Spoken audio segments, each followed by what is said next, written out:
Only 1 week after President Donald Trump directed the U.S. military to prepare for possible action over claims of Christian genocide, the U.S. military has submitted contingency plans for potential strikes on Nigeria. The New York Times reports that the U.S. Africa Command has drawn up and sent its options to the Department of War this week upon the request of Secretary Pete Hegseth.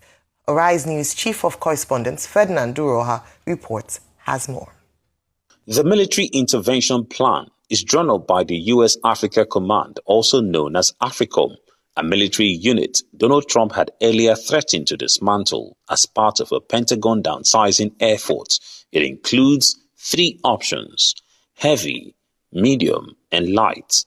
The New York Times quotes the heavy option presented by the command as the most forceful military response that the U.S. could take against Nigeria.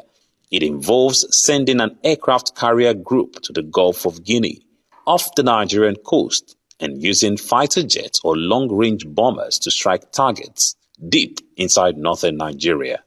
For the medium option, the command suggests using drone strikes against identified military camps, bases, convoys, and vehicles.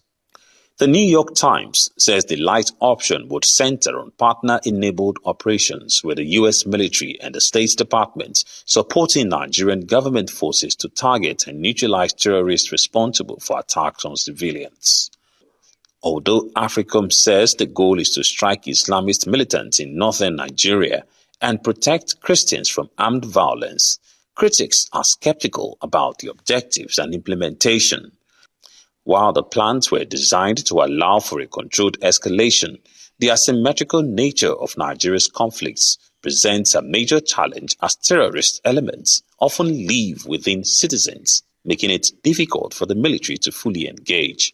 The situation is also more complicated due to the issue of proximity. Presently, the United States does not have an airbase in any neighboring country to Nigeria, after exiting its bases in Agadez and Niamey, both in Niger Republic. This reduces their options to bases in Southern Europe and Djibouti.